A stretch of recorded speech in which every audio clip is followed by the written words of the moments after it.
to the organizational meeting of the Board of Education. Would everyone please rise for the Pledge of Allegiance? I pledge allegiance to the flag of the United States of America and to the republic for which it stands, one nation, under God, indivisible, with liberty and justice for all. The first order of business tonight is the administering of the oaths of the newly elected board members, Benjamin Goes, Christine Hayes, and Sean McGuire. I'll ask them each to read the oath aloud and then please sign the document. And Seema Rivera.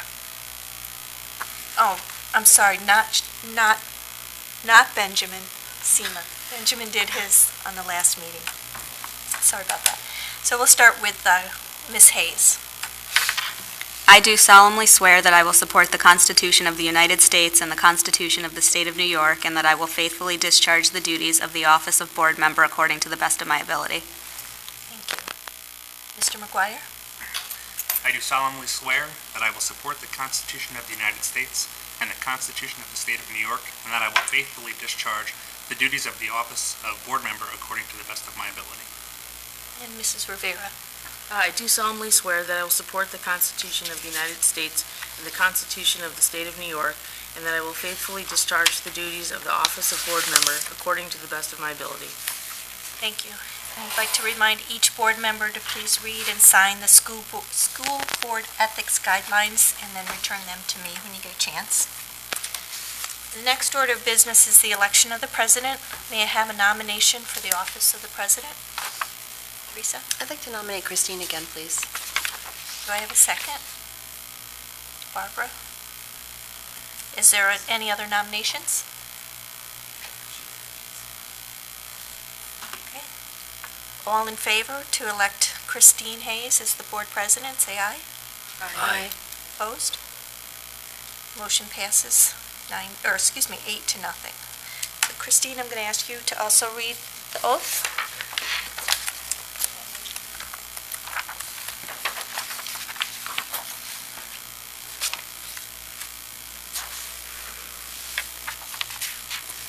I do solemnly swear that I will support the Constitution of the United States and the Constitution of the State of New York, and that I will faithfully discharge the duties of the office of President of the Board of Education according to the best of my ability.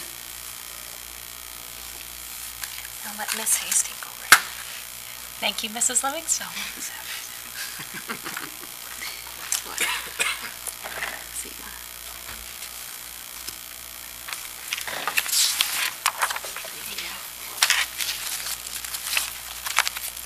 My bag down here.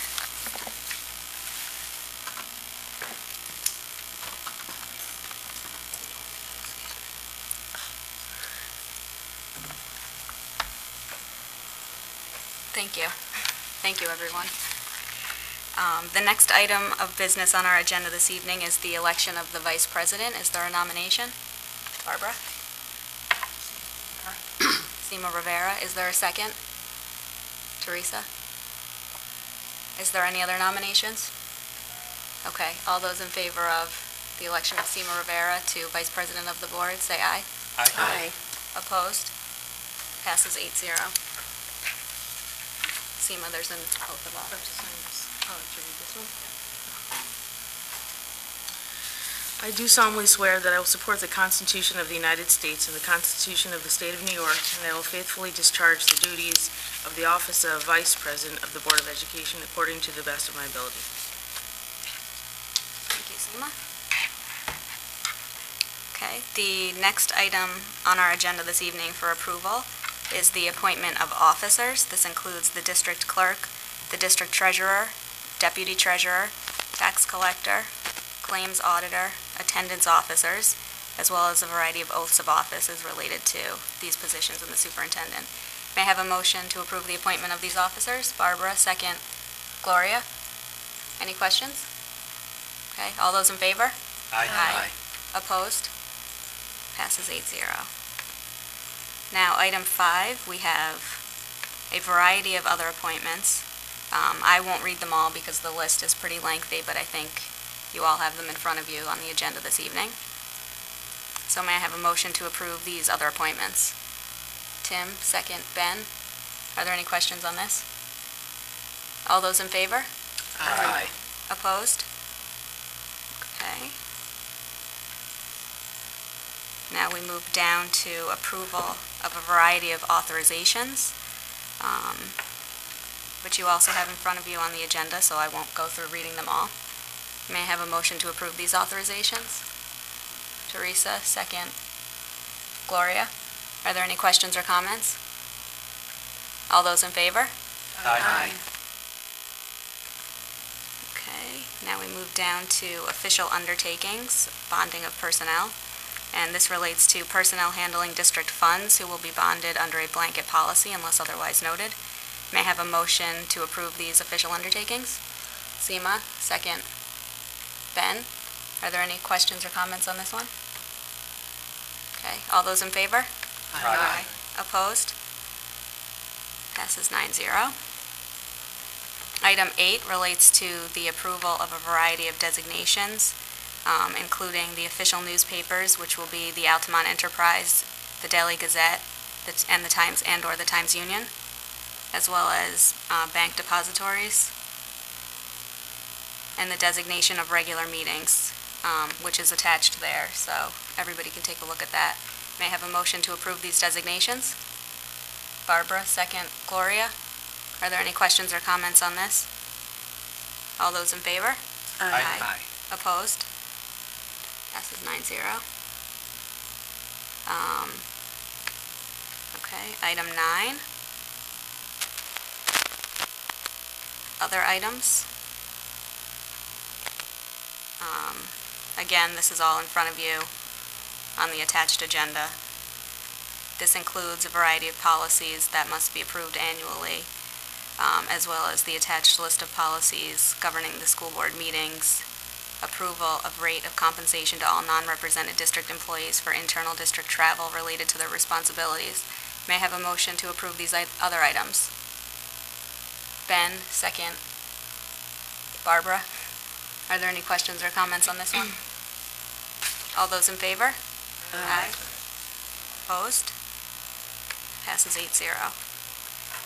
And now, this item might take a little bit longer. The 10th item is the designation of board committees and school building liaisons. So, earlier in the year, everybody was sent a survey to fill out their preferences related to board committees and PTA service. And so we have them in front of you. And we'll start at the top on the committee side. The first item is the NISBA voting delegates. It looks like Judy put that down as a number one choice, and Barbara put it down as second. So do you want to allow Judy to do this and Barbara as the alternate? Just have a question for Gloria, because Judy did it 2 years ago, I did it last year. You don't want to do it this coming year? Well, I did, but I put it down, but I'm planning to go. I can do it, but I'll just- Judy likes to do it, so I usually okay. defer to her. Okay. Okay. So we'll put Judy down as the appointed rep and then the alternate. Gloria, or do you want to do that? Sure. Okay.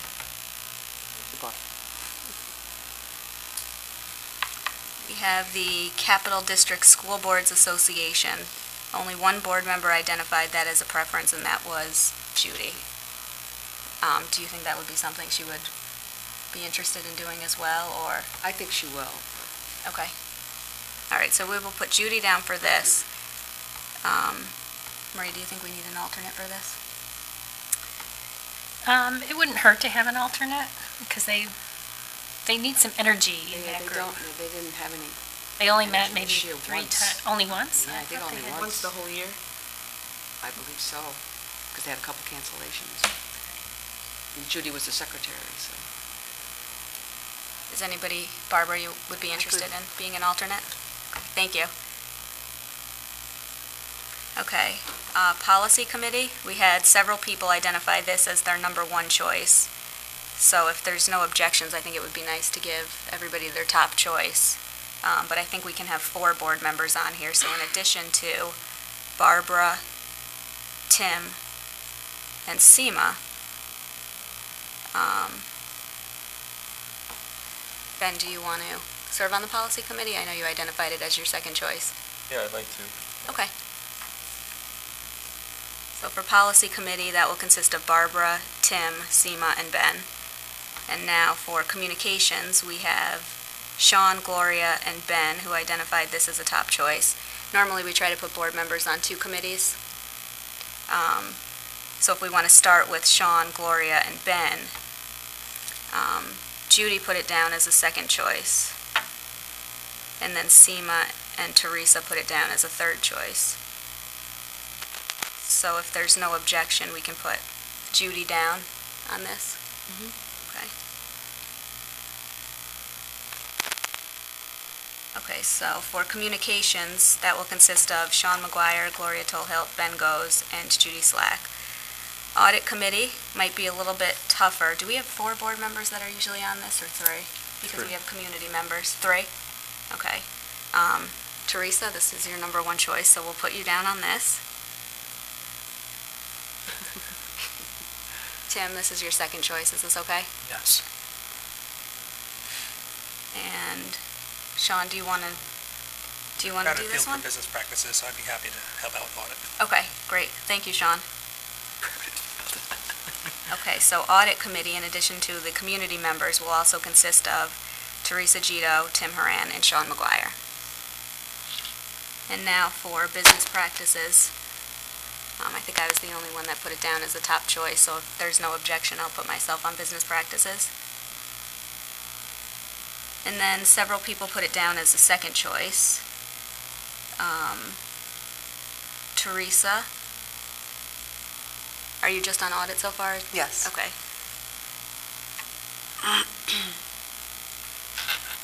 Gloria? And Seema? Okay. And I think that works out correctly. Does anybody have any concerns about what we just did? Okay. What were those again? I'm just double. So for Business Practices, we have Christine, Teresa, Gloria, and Seema. And now for the CPSE and CSE liaison, we only have Barbara, who identified it as a third choice, and Ben as an alternate. And Barbara did this last year. I don't mind doing it again, not unless Ben prefers doing it. I'm willing to do it. Okay, Ben, you want to do it? Okay, and then we have the NISBA Advocacy Liaison. Gloria, I think you're the only one that expressed an interest in this one. Do you want to continue on? I'll continue to do it. Thank you, Gloria. You're welcome. Okay. Just one suggestion, Christine. One thing you might want to do is just ask one person from each of these committees to kind of be the temporary chair to call the first meeting Okay, until the chair is elected. sure. For Policy Committee, Barb, do you want to handle that as the, okay. And Communications, Gloria, you want to do that one? Audit, Teresa, do you want to? Sure. Thank you. And then for Business Practices, do you want to do it too? I can do it, but I mean, you can do it. Or Seema, do you want to do it? Sure, just the first one. Thank you, Gloria. Don't be absent, Gloria. Oh, yes, I remember. Okay. Does anybody want me to read through these again, or is everybody comfortable with what we just did? Maureen? I got it. Okay. Okay, so now we move to the School Liaison Survey form. And the first one here is Altamont Elementary. And it looks like Judy expressed interest in this as a second choice and Gloria as a third. And since there are several people who identified Linwood as their first choice, including Judy, it might make sense to put Judy in Altamont.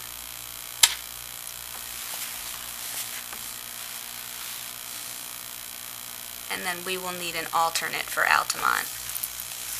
Is there anybody who's interested in being an alternate for this school Thursdays at 6 p.m.? Could be an alternate for that one. Okay, thank you, Gloria. Gilderland Elementary, we have several people who identified this as their top choice, Seema, Tim, and Gloria. I don't have to have it, I just switched back. I was just trying to rotate, but you can take it, or Okay. Gloria can take it. I was there the last time around. I just kind of wanted to keep the continuity, but I can move around. Okay. It's not a big deal. I don't need, I haven't been there in a while. Okay, so you want to put Gloria on that, and Sure. then, Tim, do you want to be the alternate for that one? Sure. Okay.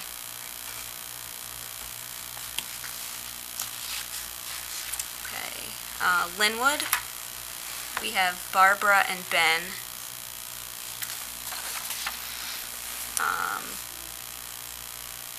Which one of you would like to do this, Barbara or Ben? Linwood. If we don't, Ben, you expressed I interest in expressed this Westmere. interest because it said that sometimes their meetings at 8:30, and that would work better for my schedule, Okay. but I think we try to alternate it, so if it's better for your Yeah. schedule, maybe best. yeah, that's what I'll take that one. You'll take Linwood? Okay. Ben. Barbara, do you want to be the alternate for Linwood? Sure. Okay, Pine Bush. Seema, you chose that as your second choice. Do you want to do that one? I can do it. I teach, I think, Wednesday night in the spring, but I've been able to like coordinate with people, so they usually meet like once a month, right? I think so, I'm once a okay month. doing it unless somebody else really wants it, but whoever the alternate is, I don't know if they can be available. Help sometimes. Yeah, I think, what did you do last time? 'Cause I was I did Westmere last oh, year. Oh, That was West, Thursdays. yeah, 'cause I remember being able to do it for you then. But so this is Wednesday? This is Wednesdays. So do you want to? Yeah, I can do it. Okay. And then we'll just need an alternate for this one. I think my Wednesdays in the spring are free, Okay. so I could alternate with you. Okay, so Great. you want to be the alternate for that? Sure. Thank you, Sean. Westmere, Teresa, do you want to do this one? I prefer to stay with Farnsworth. I could be an alternate, though, Okay. for Westmere, if that's possible. If not, then if somebody else wants to do Farnsworth badly, then they can take it. Who's on Farnsworth? Tim identified Farnsworth as his second choice, and we already filled his first choice, so I could do Farnsworth, but I don't know if you want Pine Bush. I can't do Wednesday nights Okay. at yeah, all. I think That's fine. if you don't mind Tim doing Farnsworth, because that was his second choice. That's fine. I can do, so I'll do Westmere, and then, yeah, that's fine. So we just need an alternate for Westmere then. I could do that. The alternate for Westmere. Okay, and Farnsworth we need an alternate for. And that's Mondays at 8 a.m. or 7 p.m. Anybody, I can alternate there. you'll be an alternate there? Okay, thank you, Sean. That's okay, you don't have me as a principal liaison entity, but that's fine. Okay.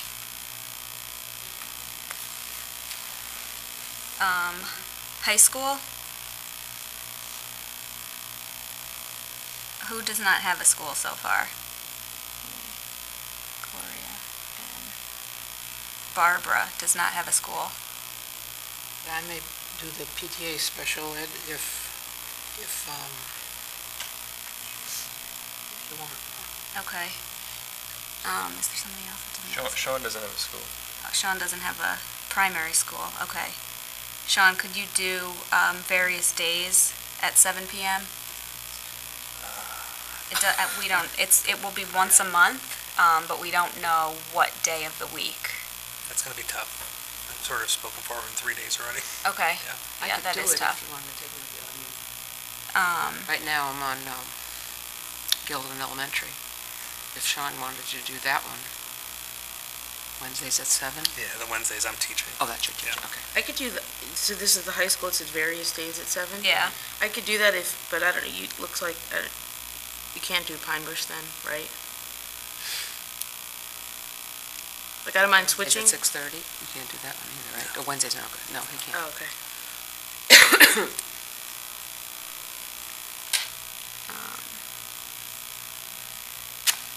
I'm just trying to see who doesn't have a primary. it's, Well, I can do the high school for now. I mean, I could do them both for now. I could be a little more flexible. okay, we'll put, And then if something changes. okay. And Barb, do you want to be a backup for the high school? I could, or you could put me down for the high school to see how the rest of it goes.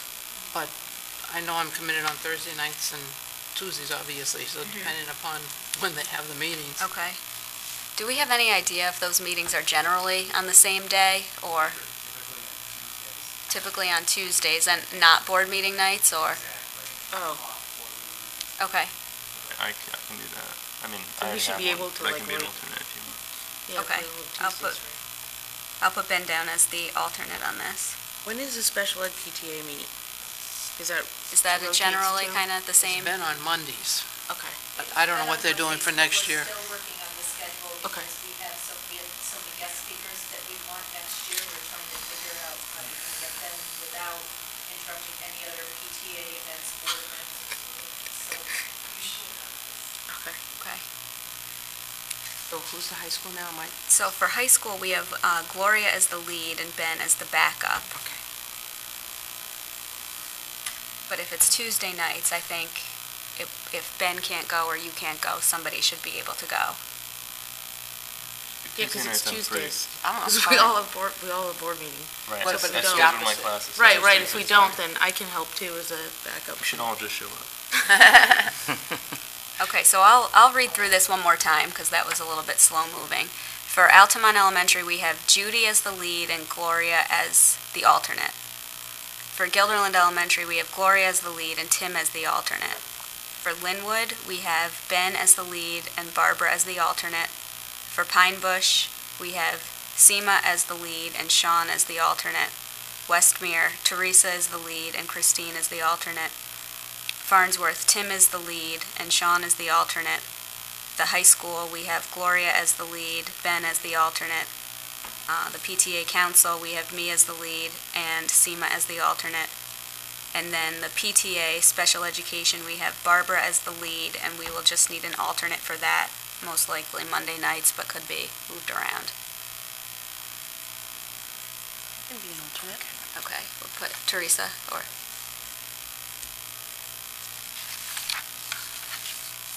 Okay. So now, I think we need a motion to approve the designation of the committees and the school building liaisons. Seema, second Tim. All those in favor? Aye. Opposed? Okay, passes 8-0, thank you. And we will get this information out to Judy. As soon as she gets back on the grid. Okay, and now we move on to the regular part of our meeting. The first item on our agenda this evening is public comment number 1, in which we have one individual signed up this evening, and that is Kim Blasiak.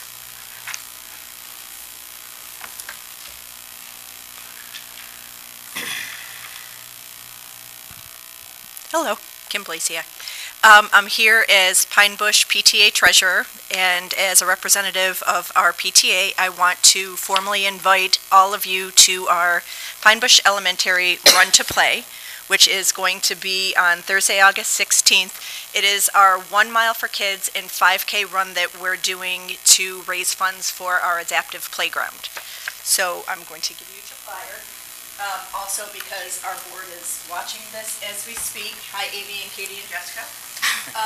I am supposed to tell you all that Mr. Sunita will be the lead runner, and apparently we are Pine Bush Coyotes, which means I get to find a ragged dog costume and wear it that night. So it will be fun. We're working on childcare also. I've also been told, because they are not unleashing a tiger for people to run, that you can run and walk the 5K. But we hope that you all join us in support so we can raise funds for our adaptive playground. Thank you. Thank you, Kim. Okay. Now, the next item on our agenda this evening is our program report, Facilities Committee. Maureen? I'm going to kick it off, and we have a team model here tonight.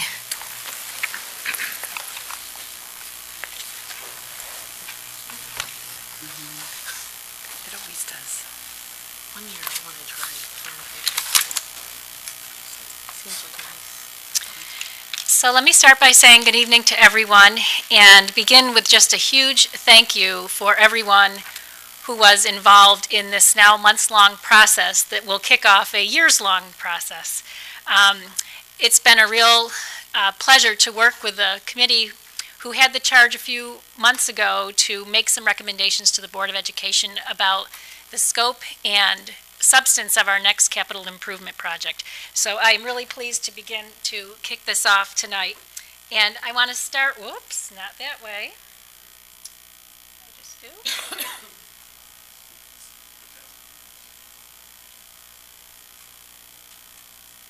Okay, that's better. There we go. As always, I'd like to begin our discussion tonight with a reminder of our mission here in Guilderland, because the work that the committee did that you will hear about tonight is really grounded in our mission statement. And I'm not going to read it to you because I know you all know it well, but there's a couple ideas embedded in our mission statement that I think are really important when we think about the work that you're going to hear about soon. The first word I want to draw your attention to is the word that's all in caps, and that's the word all. We really have committed in this community to think about the needs of every single last one of our children. And our mission statement says that, and the work that we're trying to do in this capital improvement project really focuses on the extent to which we're thinking about each and every one of our students. The other two words I want to capture in our mission statement are the notion that our mission is aspirational. It's about what could be, where we want to go, our hopes for the future. And I think that is also true of the capital construction project that we're about to share with you. And then the last little bit of the mission statement really is the whole notion of being forward thinking.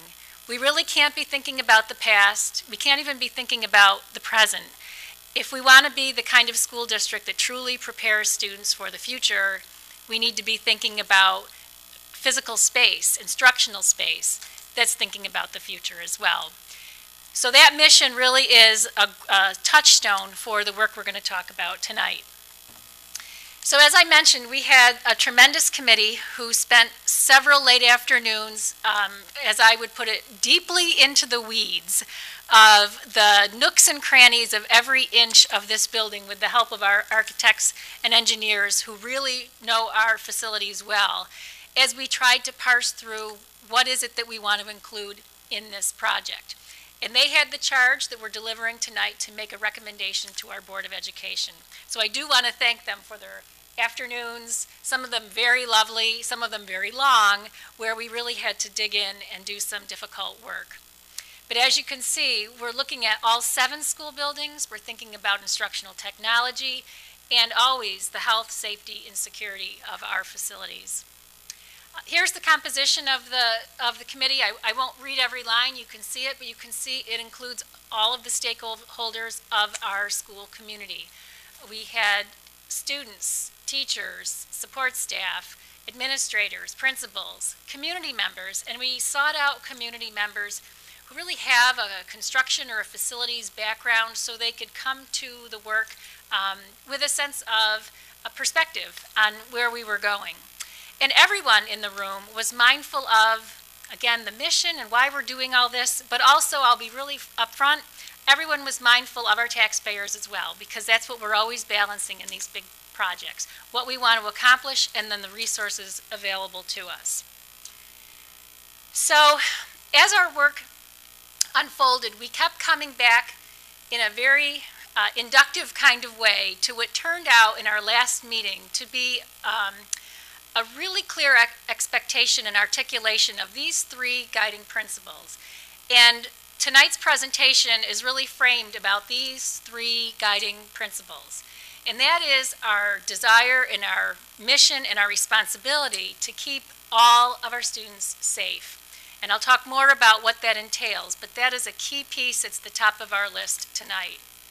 We also want to think about how we keep all students and staff, frankly, healthy and comfortable. We don't learn if we are not comfortable. We can't learn at our best if we're not in a healthy environment. So that is also a big part of our work. And then, as I began, this is about the future. Again, it's not about creating spaces that were admirable in the 1950s, but what is an admirable learning space for the future, 2030, 2040, and beyond. So let me just hit a couple highlights about all of this. So when we think about safety, it's not just about entranceways and the trappings of obvious safety. There is a lot of infrastructure that goes into keeping our students safe. And a number of them here are enumerated for you. But it's all about having comprehensive systems that we can count on in a crisis so that we are safe from intruders, fire, natural gas, water leaks, electrical malfunctions, data breaches, and structural issues and decay. And as you all know, these kinds of things really do happen, and we feel compelled to be ready for them. So our emergency systems, consisting of things like door locks and fire alarms and lighting, public address, phone, internet, they have to be functional, reliable, and protected all the time, because we do count on them constantly. So there's the safe pillar of our work tonight. The next guiding principle has to do with the notion of being healthy and comfortable. And as you know, we do our best learning when we are not distracted by things that have nothing to do with the learning, and that includes the environment. So this portion of the project would look at things like heating, ventilation, cooling equipment, which would be particularly appreciated right now if you think about our weather, water, lighting, electrical, data capacity, ceilings, floors, doors, windows, furniture, storage, technology, communications infrastructure. All of these things are at the service of our mission, which is the teaching and learning that happens here day in and day out. We don't want our students distracted with inadequate or unreliable climate and room conditions. And you all know that we hear about these when they actually do occur in our existing facilities. So this is something that we truly want to address as we think about all students in all buildings. And then last but not least, we really need to think about contemporary learning spaces. These are essential as we think about today, but more importantly as we think about the future needs of all of our Guilderland learners. We have been talking about innovative approaches to teaching and learning for lots of time here in Guilderland. We'd like our spaces to reflect those kinds of teachings. So it's critically important that they are designed and or redesigned with future-ready, flexible, and adaptable infrastructure, communication, technology, furniture, equipment for our learners today and our teachers today, but more importantly as we think about the future. So those three pillars are really the foundation of all the work we're going to talk about today. Having our students safe, having our students healthy and comfortable, and having our students ready for the future that awaits them. So with that having been said, I'm going to hand it over to Neil, who will give you the big picture of the price tag.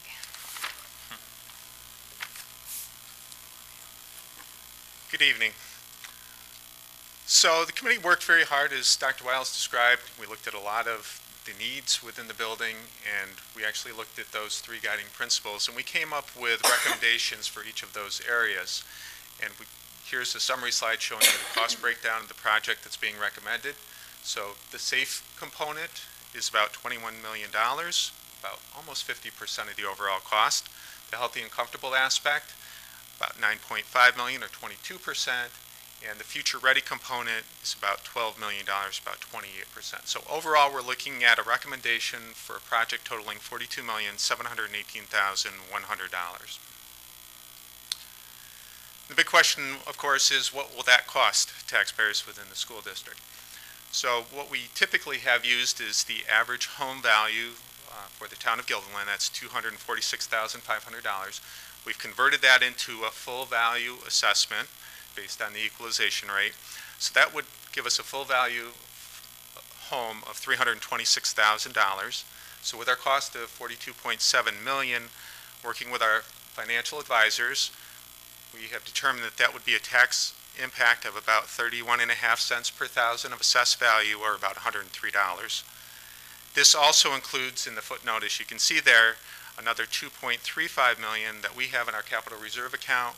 We're counting on, and the board would have to approve this, but using that to help offset the cost. So that's already included, that assumption of the board approving $2.35 million in that capital reserve to help offset the debt that we would otherwise have to incur for a portion of the project. And just to talk a little bit about that debt picture, so we're going to be adding debt just like you would with a home mortgage. We also have debt from our existing capital projects. So on the chart that you have here, the bar graph, you can see the blue, that's our existing debt. The red represents what the new debt would be with the proposal that we're talking about. What we're showing you is what we call the net debt summary. So we have debt on one hand, our principal and interest payments, but we also receive state aid on this project. And state aid is about 65% of eligible expenses. So each of the graph bars that are shown there are net of state aid. So we'll have higher debt payments, but a portion of that is going to be offset by state aid. What we always try to look at when we have the opportunity with projects is to look at where we have declining debt coming off in the budget and those opportunities to layer in new debt without causing an imbalance in the budget in years going forward. So you can see we have some declining debt. We're going to be able to fold in some new debt on top of that and pretty much keep our debt picture level between state aid and our debt payments. So that's what we're trying to do with this project, and our process of doing smaller projects, shorter intervals, allows us to manage that process a lot better. So with that, I'm going to turn it over to Cliff Nooney, who's our Director of Facilities. He's going to walk through some of the specific aspects of the project. Good evening. Happy summer. Would like to start by introducing a few people in the audience. We have Marty Griffin from Turner Construction, our construction management firm, Mike Andrews, Melissa Rankowitz from CSR, our architectural firm, and actually Kim sat on the committee as well. So everybody in the audience was involved. We talked about safety. We would like to just recap some of the things we did in our past capital project. And we did renovations at all our buildings, doing a secure vestibule. We did secondary egress, which was basically, I'll use Pine Bush as an example. If an office only had one door out, we added a second door, so if there was an intruder or an incident in the vestibule, our office staff has another way to get out of the office. We added interior and exterior security cameras. I believe if I have the number right, we have approximately 238 cameras across the school district currently. Card access added to frequently used doors, and we actually did impact-resistant film to the glass around each vestibule and adjacent office windows. I'm not going to play the video, but if you go watch the video, basically it shows somebody trying to break through that glass. It's a film that goes on our windows, and it's mechanically secured as well. It's about 5 minutes long. By the time he gets through the glass, he's out of breath and laying on the ground. So. I will read through the list. I'll hit highlights. I'm not going to read every number. I'll be happy to answer any questions at the end in detail as much as you want to get into. Fire and alarm and PA replacement, that's district-wide. Actually, the new systems are integrated together, and they actually it's a voice system, so instead of the annoying buzzers, it actually says fire. Part of this we can integrate with our security systems to where a principal would be able to do a lockdown over his phone. It'll announce that. Our goal is to integrate as many of our systems together as we can. Emergency lighting upgrades, telephone system replacement. This is actually going to a true IP-based system. Right now we have a hybrid, but what this system would do, and I joke with Marie, literally she would be able to make an announcement to the entire school district from her office if there was an issue, the way it ties together. Currently we don't have that ability. We would add additional security cameras, and then we have security camera replacements, and we also went back and looked at, as we went through the process, we devoted one of our facility committee meetings just to talk about safety and security. And one of the things that came up was adding additional security film to auxiliary entrances, and I'll use this building, the west gym entrance would be an example to put that film on those windows as well. And technology backup power, that's really specifically at the high school and Farnsworth. But as you see, and as we talk about technology, this is the hub for all of our stuff across the district. It's very important. All of our systems are going to be tied basically on the network, and it's going to be important to be able to back those up. Building exterior roof replacements, high school, I won't say, I won't name them all, high school, middle school, Pine Bush, Altamont Elementary, roof soffit replacement, that's specific to Farnsworth. We did some of that work on the last capital project. That's to continue around the building to get the soffit closed up. It literally keeps the birds and the bees out of the building. Building interior, floor tile replacement, gym floor and door replacement, bleacher replacement and rehab, that's in this building. It's bleachers in our east gymnasium and then doing actually an overhaul on our bleachers in the west gymnasium. Elevator replacement, that's the elevator in this building and one of the elevators at Farnsworth. The other elevator we're currently underway replacing now. Plumbing upgrades throughout the district, water and sewer piping replacement, nurses suite reconfiguration, that is actually at Linwood Elementary. That's currently, that's one of our smaller bathrooms. It's not ADA compliant. We would like to reconfigure that space, get the bathroom, make it a little larger. We have students with wheelchairs. We were able to get them in. Slab settlement correction, and we have actually a couple pictures. That's in this building here. There's an issue on the east side in the foreign language where we have settlement that I do not consider normal. We've had structural engineers in. The building's not going to fall down. It's not a safety issue, but just based on the age of the building, all buildings sink or settle in.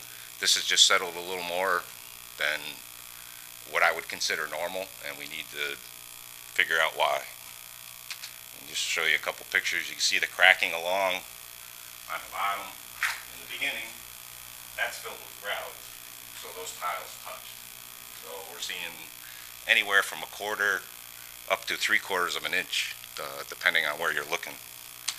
And that's in the same area, but that's up on the top. And you can see it's actually where it cracks, pops tiles off the wall. Once again, we've had our architects, we brought in structural engineers to make sure there wasn't a safety concern, but it is something we do need to address. There we go. Site pavement upgrades, sidewalk replacement, playground upgrade. That's actually money for playgrounds at Altamont, Linwood, Pine Bush. Tennis court replacement, that's the west courts. We did the east courts on the last project. You guys probably didn't catch it. We actually had to close one of the courts this spring due to cracking in the pavement.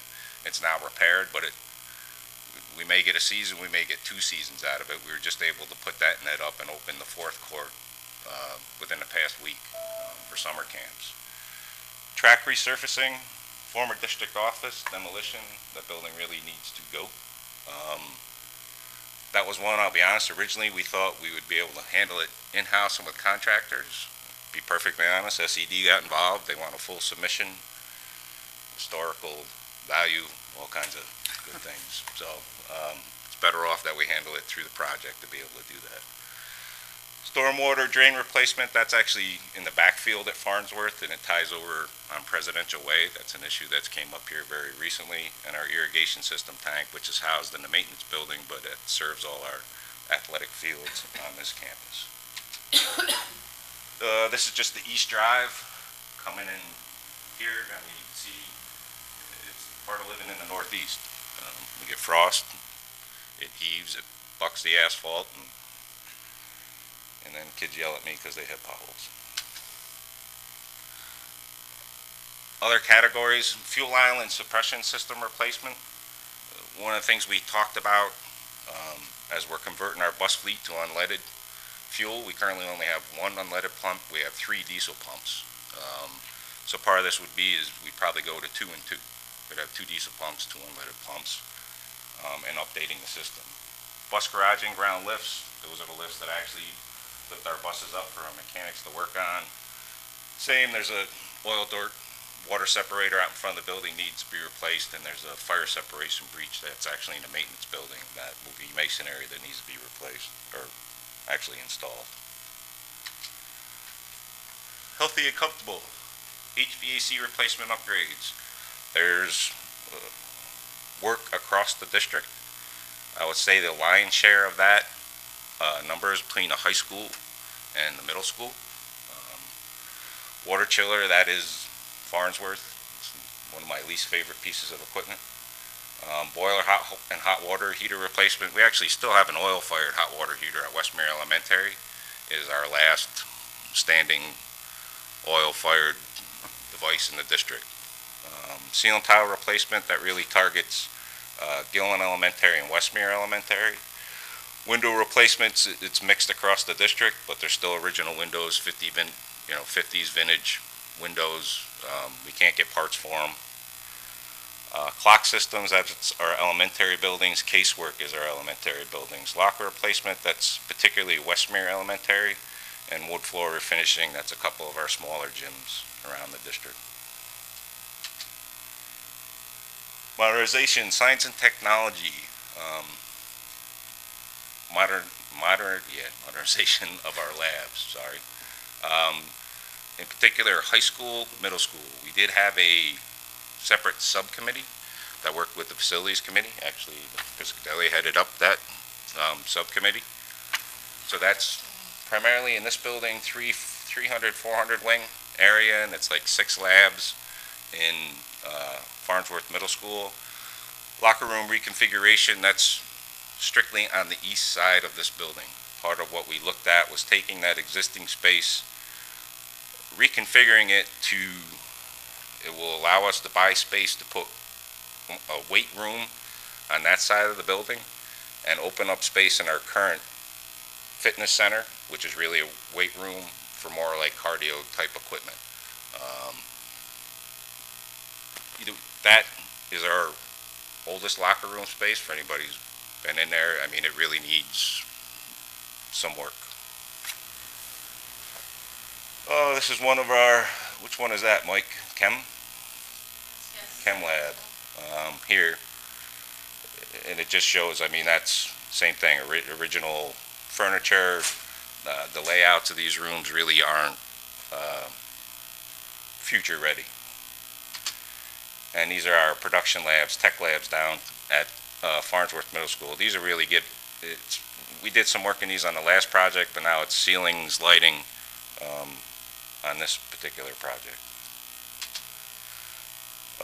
Technology and learning spaces, the top 2 infrastructure, that switch replacement and wireless access upgrades across the school district.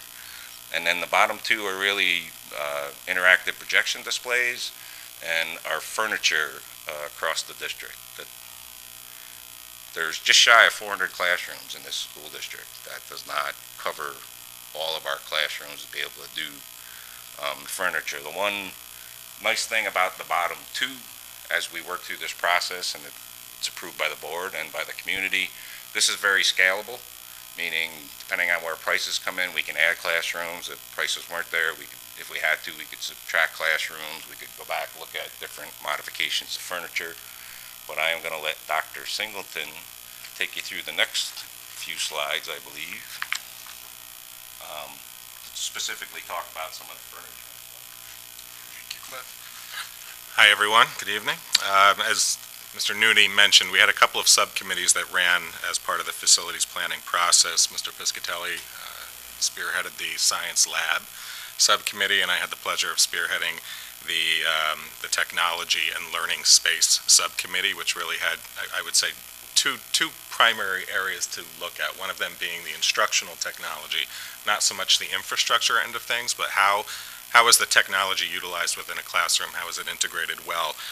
But we took a bit of a different spin on the conversation. First off, I want to thank everyone who was on that subcommittee. We had a very eager and just very ambitious group of people who were very interested in the design element of classroom space and really thinking about how the entire learning ecosystem functions together. So that would be the space itself, the furniture, and the technology as well.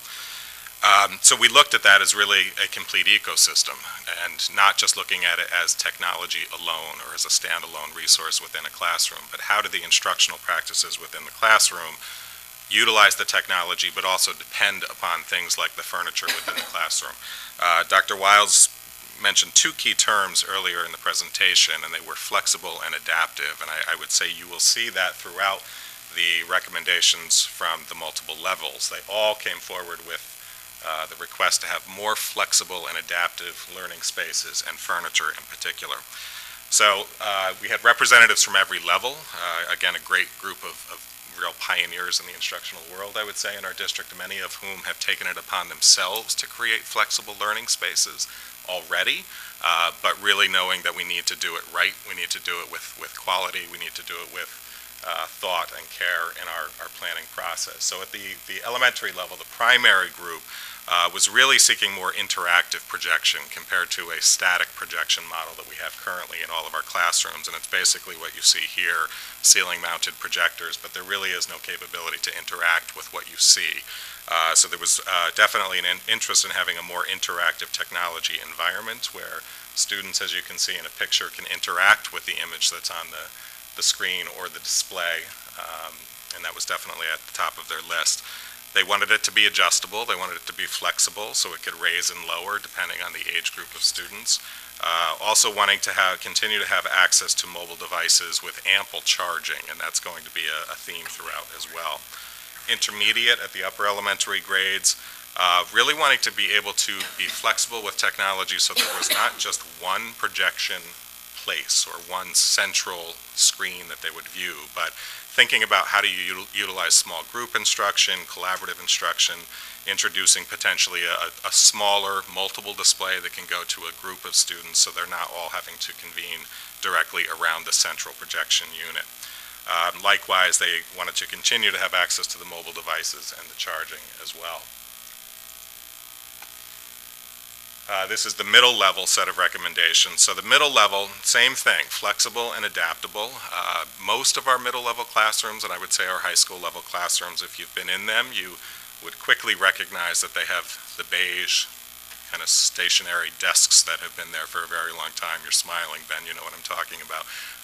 They're not exactly the most flexible and adaptable furniture arrangements. So as the instructional practices have continued to evolve, as the technologies have become far more mobile, the space needs to work within that. The space needs to be able to support that. So, we're very fortunate, I would say, in the marketplace right now. There are many more furniture options than what we've had in past years. Many of them are configurable, and they can be moved around for cooperative learning activities. They can be centralized for any teacher-directed learning, but flexible and adaptive is key. Mobile devices and charging, of course, at the middle level in the high school, we are going to the one-to-one program, so we will have ample devices available for students, but charging needs will be critical. We're prepared and ready to go with the charging needs, but within the classroom space, just as we have outlets within a space, we're recognizing that within classroom spaces we will also have to start introducing some charging capabilities there as well. Interactive projection, again, came forward from the middle level. The middle school does have some interactive panels already. They're called Promethean boards, which were installed actually back when I was in the middle school years and years and years ago, but they are still there and they're used pretty widely. But they're recognizing the need to expand that interactivity to multiple classrooms. And then again, space equipped for the mobile one-to-one, which is going to be accomplished through the Smart Pond. And then at the high school level, again, ample charging and the idea of multiple displays, again, so that you can support small group instruction came forward, and cooperative learning opportunities.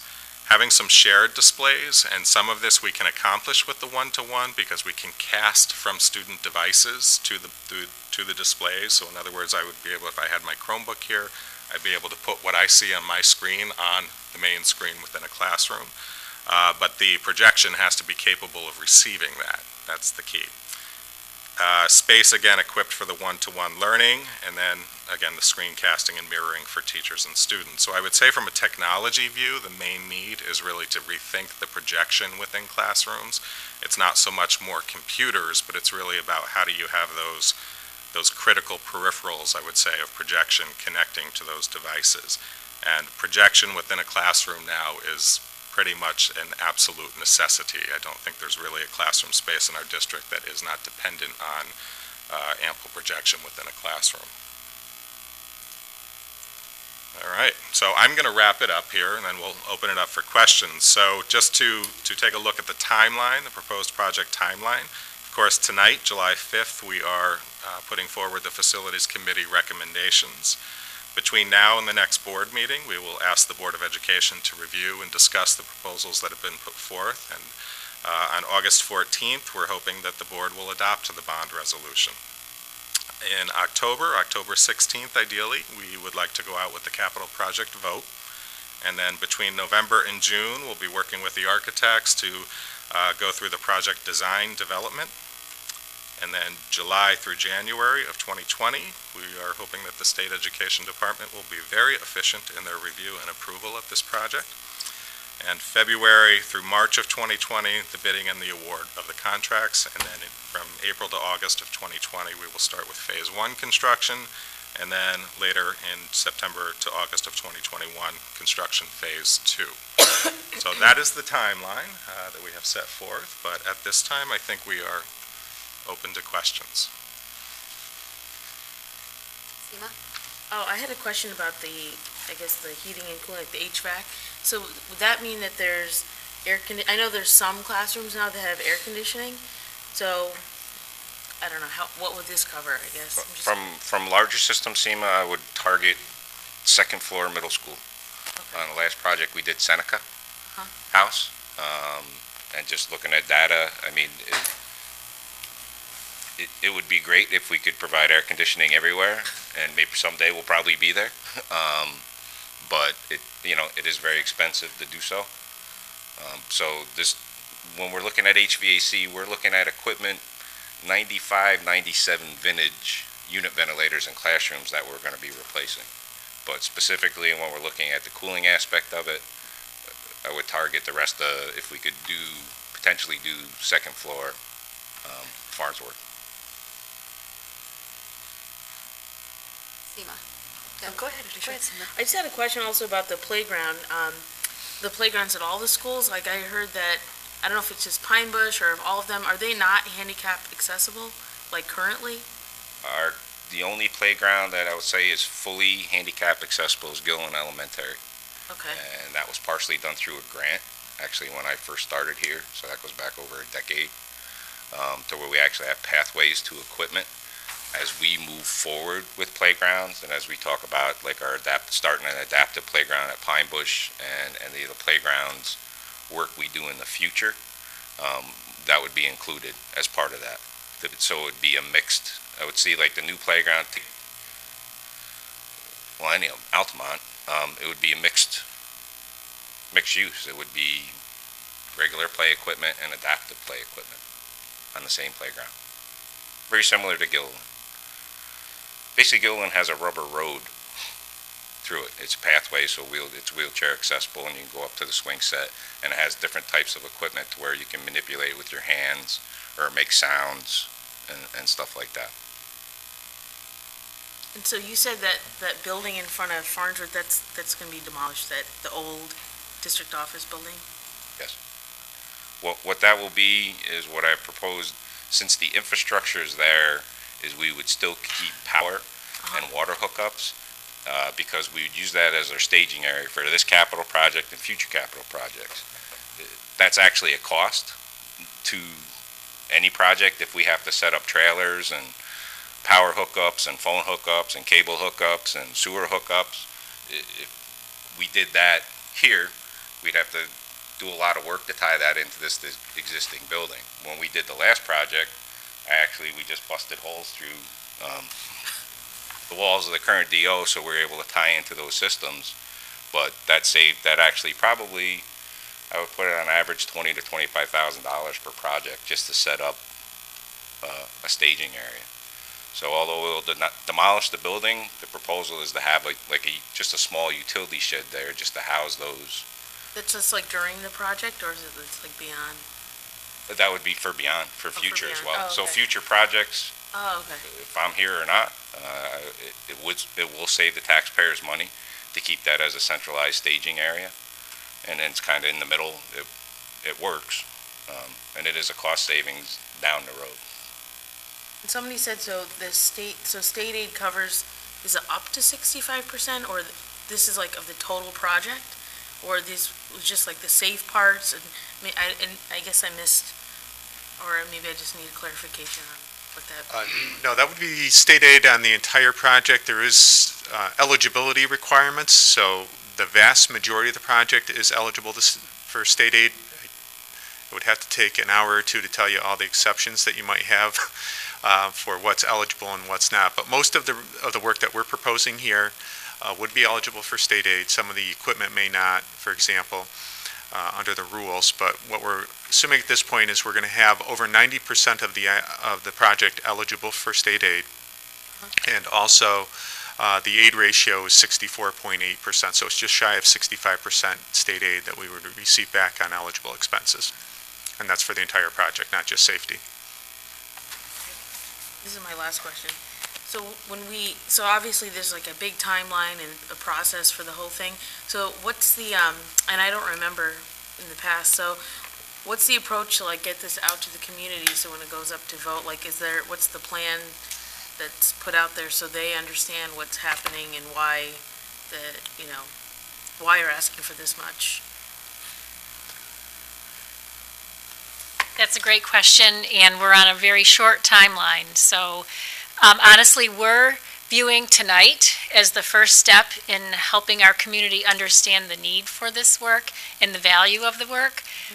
But we would do a number of things, probably things like on opening day, when we have our entire faculty, to spend a good portion of that time with everyone, talking about overall what the project would look like so that our faculty and staff become ambassadors for the program.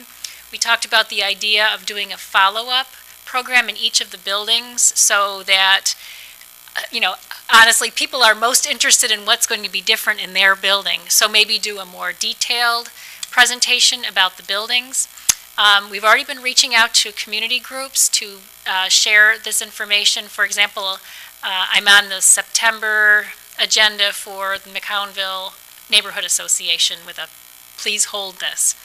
We've talked with our communications specialist office already about perhaps putting together a video that could be shown on Channel 16, which isn't Channel 16 anymore, but within our own network that we could post through social media, Facebook, Twitter, our website.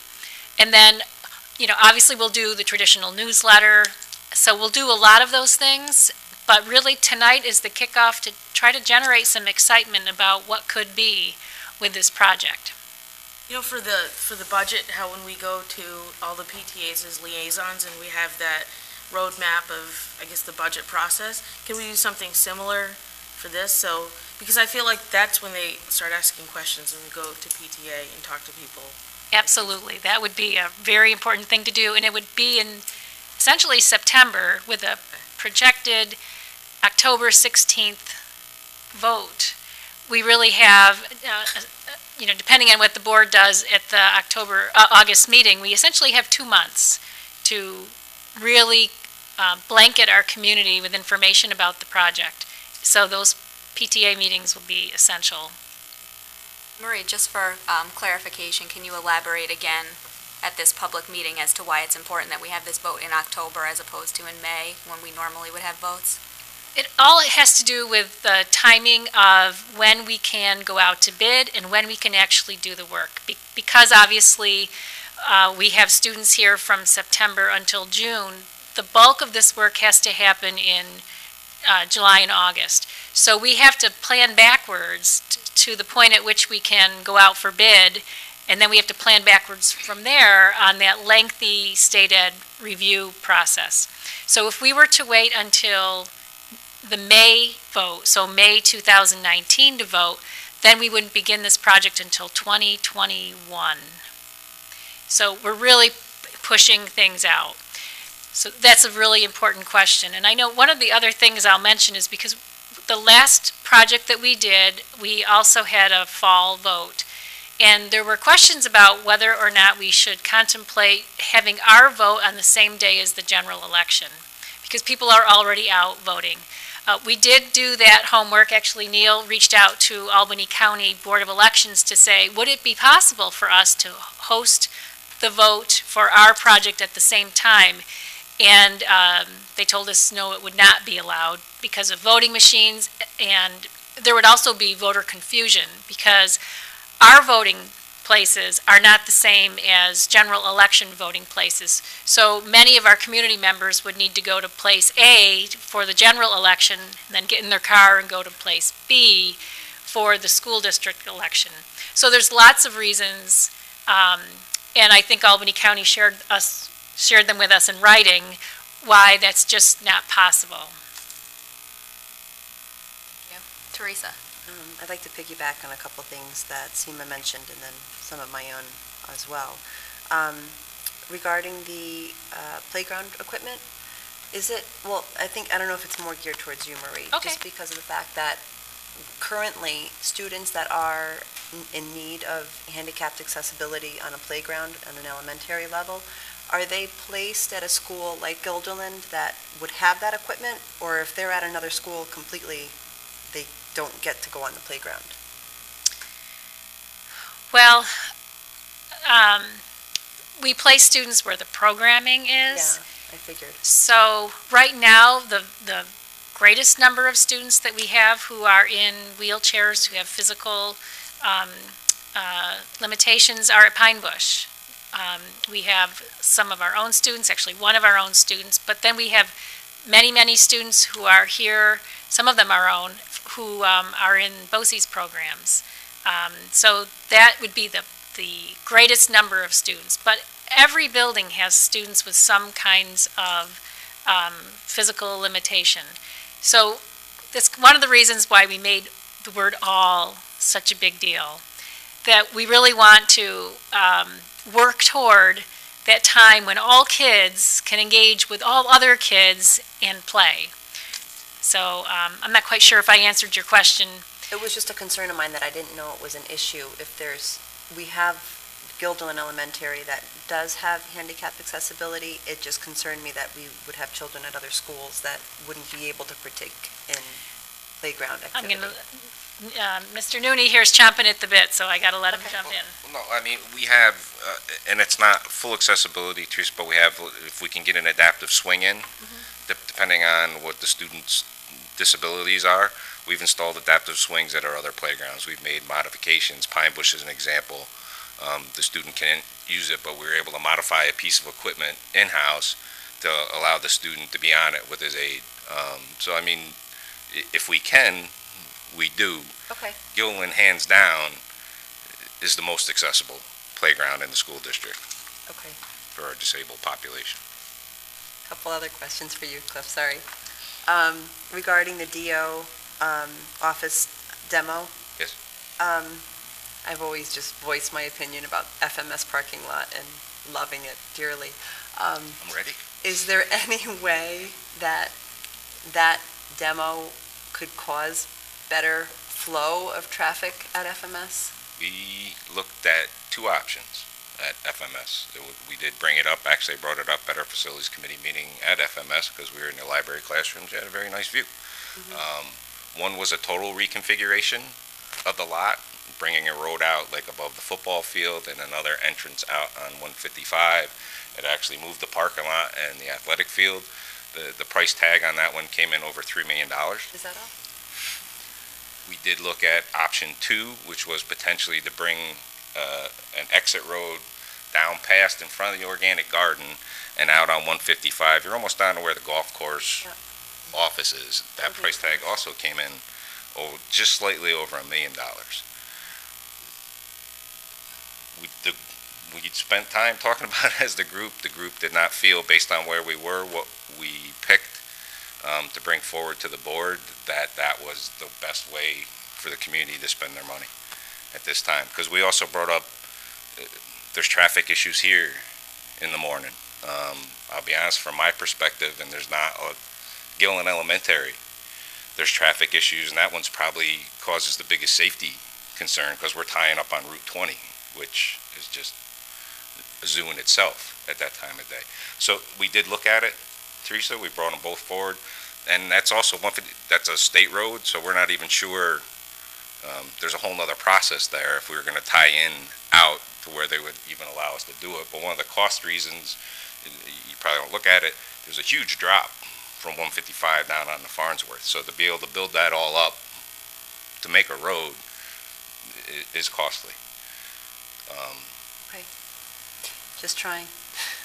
Oh, no, trust me, other people tried to. I'm in awe of the fact that there hasn't been an accident in that parking lot. And we did our, In awe.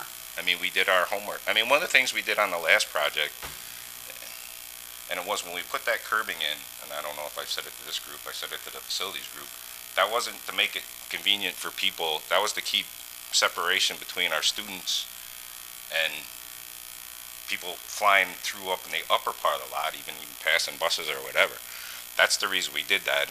The sharp curves are there for a reason, to try and slow people down. But when we put that curbing in, it was to provide separation of our students and staff who are getting up by the front of the building from people coming in, not really paying attention to what they were doing. That's why we installed that curbing at that time.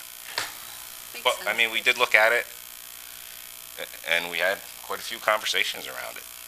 But it really came down to when we cut, we're pulling things back or splitting scope, for example, a paving scope, that the group wasn't comfortable, didn't want to bring it There's only so forward. much money to go around. I can appreciate that.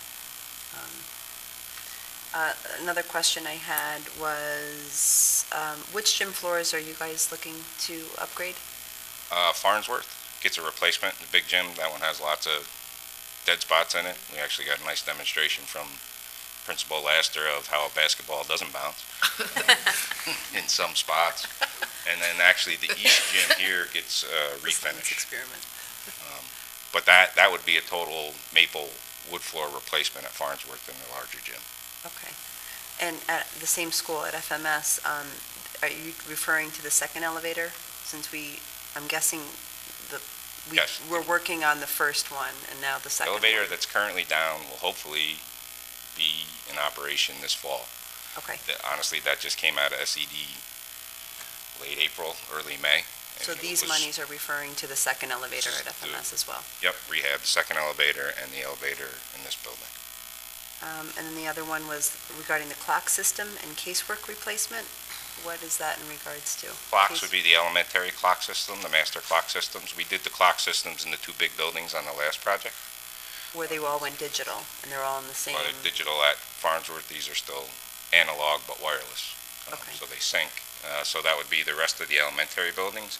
And then casework, if you look at an elementary classroom and picture where the sink is and the storage, that's what we're referring to as the casework area, is that a lot of these cabinets some of them are 50s vintage, 60s vintage. It's to redo that casework, maximize that storage Okay. for our staff as best we could. And the other one was wood floor refinishing. Where is that happening? Couple, I think Westmere was one of them, and Altamont was the other one, upper. Oh, gym wood floorings, okay. And then I just had a couple other questions. I don't know if I think it would be Damien or, Damien, regarding the network infrastructure. Was that taken care of in the one-to-one funding? Or is this additional projects? The stuff that's in this project, no, it's not part of the one-to-one. Totally separate, It's totally separate. Keep in mind that the timeline for the capital project is several years out, right? too. So there was another, I wouldn't call it a subcommittee, but a small group. Our coordinator for network and infrastructure, Pierre Val, met with a consultant from CSR, as well as a vendor that we utilize called Anise, and they reviewed where we are currently with our infrastructure and tried to anticipate needs at that point in time. So we're looking at several years out. So what they're looking at is we have in the high school, actually, if you look on the ceiling in here, you'll see new access points are starting to appear throughout the high school. This room was already done fairly recently. Those are part of the Smart Schools project that are happening now, but that's not every building. So by the time we get to that point in time, we are anticipating we're going to be needing to replace and upgrade switches, as well as access points throughout other buildings. Okay. One last question, this one's for Neil, just regarding the serial bonds, the blue debt and those bar graphs. Why would that fluctuate up and down and not just be a declining, because it's old debt is the blue debt, right? The current debt we have and... Actually, we work with the financial advisors, and what they try to do is match up how to keep that level over time mixed in with other debt that we have. So we have multiple projects going on, debt carrying out. So trying to look at how that works. We also were able to do in the low interest rate environment over the last several years, we're also able to refinance some of our bonds and pay less interest. So that what looked like a more level schedule then became a little less so as we took particular bond issues that were nearing the end, maybe had 5, 6, 8 years left, refinanced them, lowered our debt, but still kept the aid a little bit higher.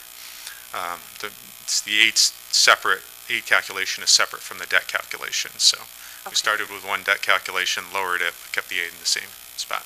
Thank you. I'm sorry to take up everyone's time, but that was it. No problem. No, good questions. Are there other questions? Ben? Damian, in the printout that we have, it doesn't talk about all the furniture and stuff. Is that under the technology improvements listing? I don't have it in front of me.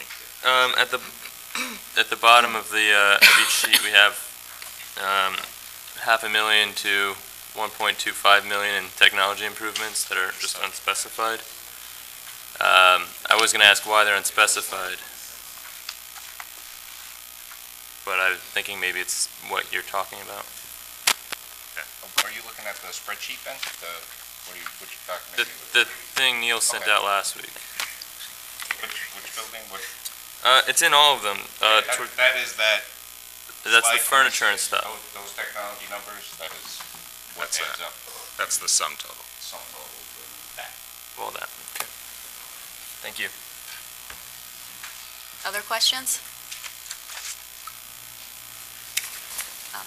Okay, Seema? This is a question about a question. So we can ask more questions in September's board meeting?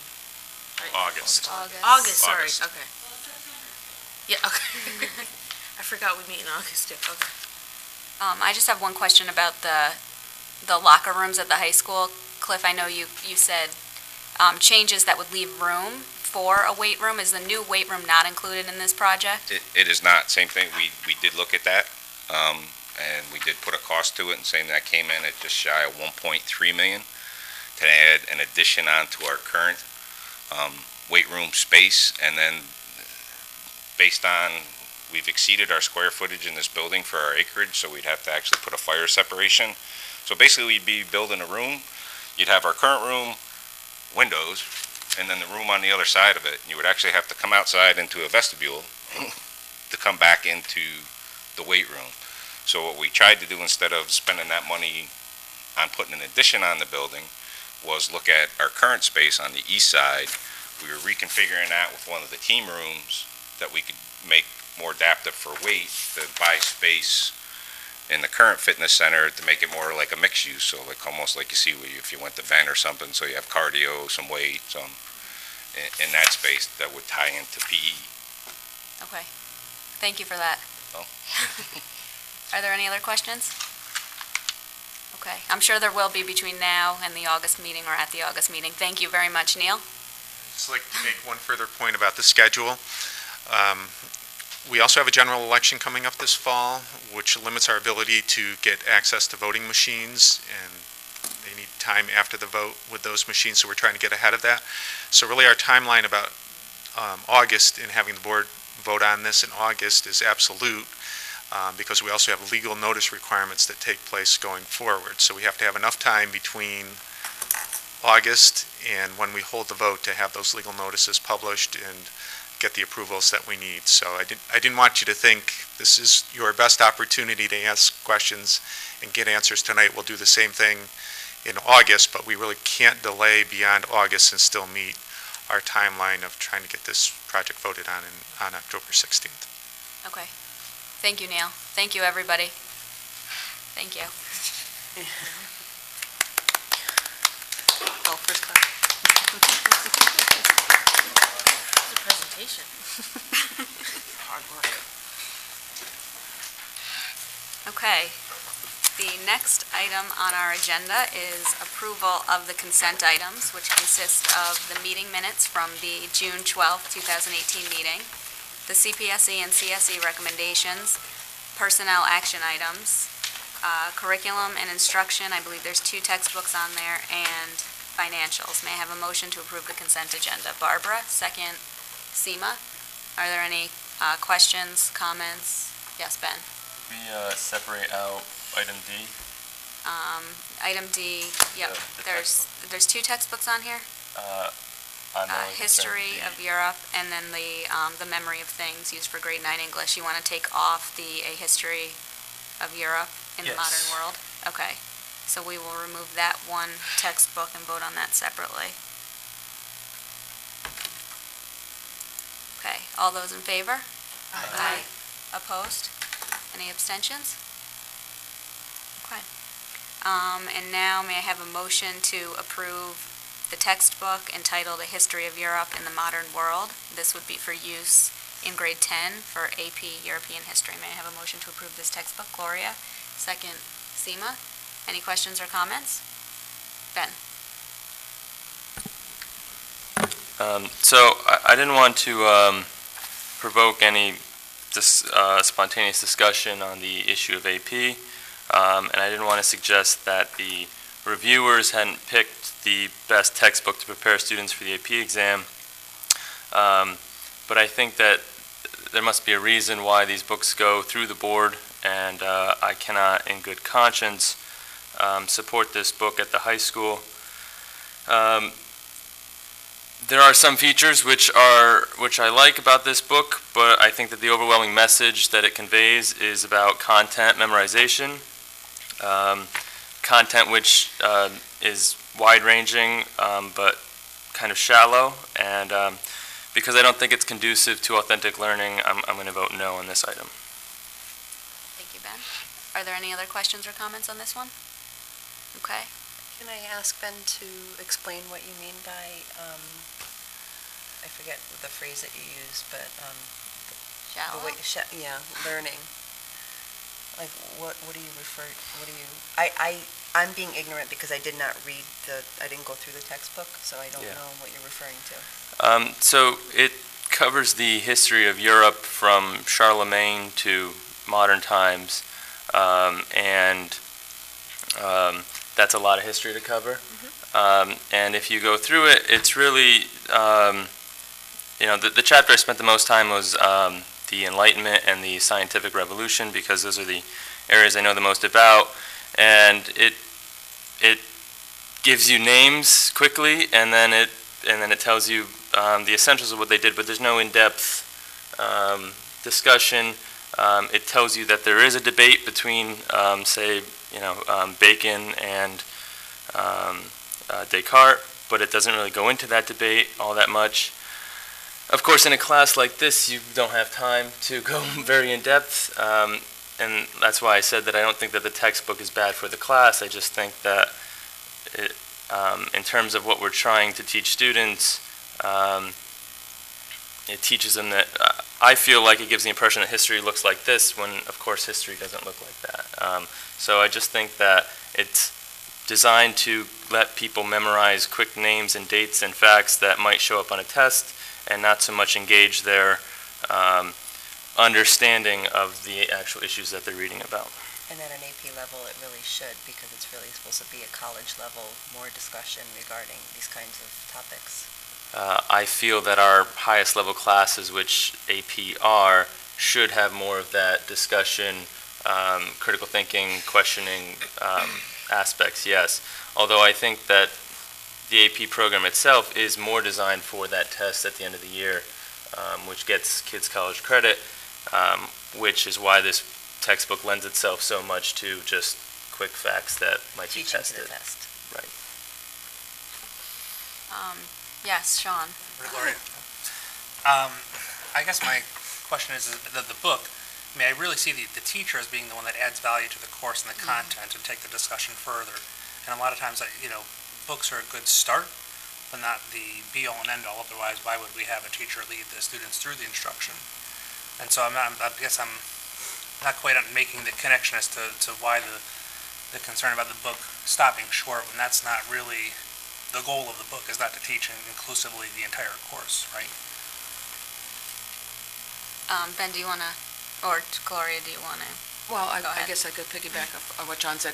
Having been a history teacher for 37 years, the value of the book is almost like kind of the framework of a house. It provides the boundaries within which the course is being offered. And we all know that history just keeps adding on and adding on. Every year there's more to cover. And in fact, there was a recent article in On Board about the whole discussion about the tremendous content that this course has. So they're even wrestling with that. So what the teacher, and I know when I use the textbook, again, it provides a framework within which you work, but then all the details that you put on and the understandings and the challenging and the questioning comes from adding primary sources, documents, documentary videos, whatever you bring, argumentation, debate in the classroom. But the framework is there that all are working within so that it's easy to identify where you're at.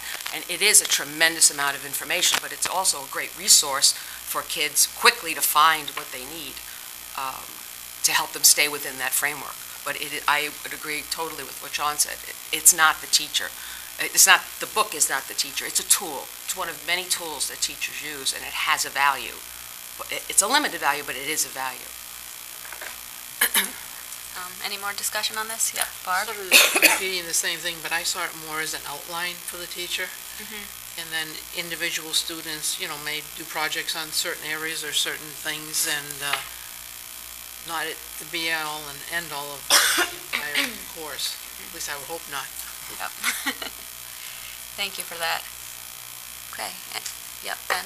I will say that this book, the curriculum guide that comes with it, does have a lot of activities that students can pursue in addition to reading the textbook.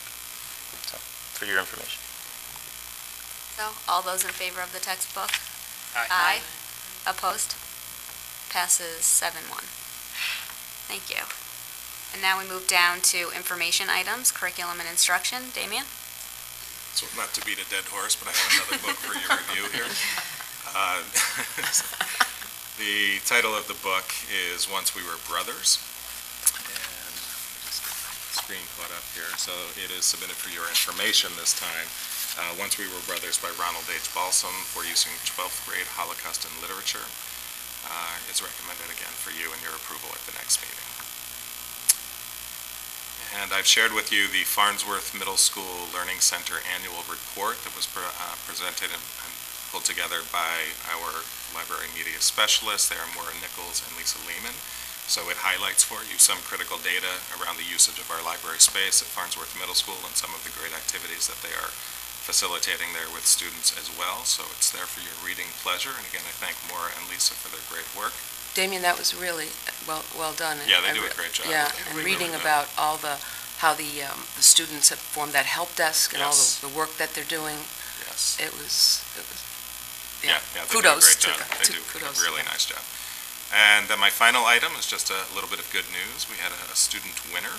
Congratulations to 9th grader Anish Mupidi, who won the highest honors in the junior division for Biological Sciences at the 2018 Science Teachers Association of New York State Science Congress. So congratulations to Anish. Thank you, Damien. Are there any questions for Damien? Is that learning report, is that up on the district website to be accessed by the public? Because it is terrific. I don't know, but I actually have a meeting with Aubrey on Monday, so it could be. I mean, keep in mind, we're in the transition to the new website format, so there are some things that we're still trying to get up there. It But would be great if the public could see it too, because it is very well done. Yeah, they did a great job. Now we move to school business information. Neil? Yes, thank you. First item this evening is a summary of the donations that we received in the 2017-18 school year in accordance with Board Policy 1800. So this is the annual report. I would like to share with you that we do receive a large number of musical equipment donations, which are greatly appreciated. But just to give you a variety of some of the other things that we received, we did receive some woodworking equipment and tools. We also received, for needy students at the beginning of school year, backpacks and school supplies. A chest freezer was donated to us during the course of the year. Let's see what else we have. And 2 sit-to-stand desk risers that are becoming very popular now. We also received as a donation. So again, we'll take any and all donations that come forward. People are very generous, and we're very appreciative of what it adds to our school district. Neil, it seems like we were very fortunate last year with all of these donations. Is this a common occurrence that we would receive so many in one year, or do you think we got more last year than what we normally would? I would say we have more variety, I think, this year, but by and large, our community and the greater community is very good about helping out the school district during the course of the year. So we've got a couple of organizations that are very good at the start of the year and making sure that we have backpacks and school supplies for kids in need. That's become a reoccurring event, and that's been added to from various organizations over time as well. So I think we're very fortunate in this district to have the support that we have for our students. Thank you. Next item is the annual cellular telephone report. We do have district employees that do have cell phones throughout the district. Out of over 900 employees, however, only 36 get district-issued cell phones, and it's really a function of the job duties that they perform. Some of them administrative, but our transportation department, obviously, but also our custodian maintenance staff who's out on our buildings and grounds doing work and need to communicate. What we try to do is put together a group plan. We're on the state contract for that. So we're bundling everybody together. We can actually bundle all of our cell phone minutes together. We've also made sure that we have two-way communication available, particularly for our custodians and maintenance staff who need to communicate during the day. So that's a direct two-way radio feature. We average about $23.94 average cost per month per phone.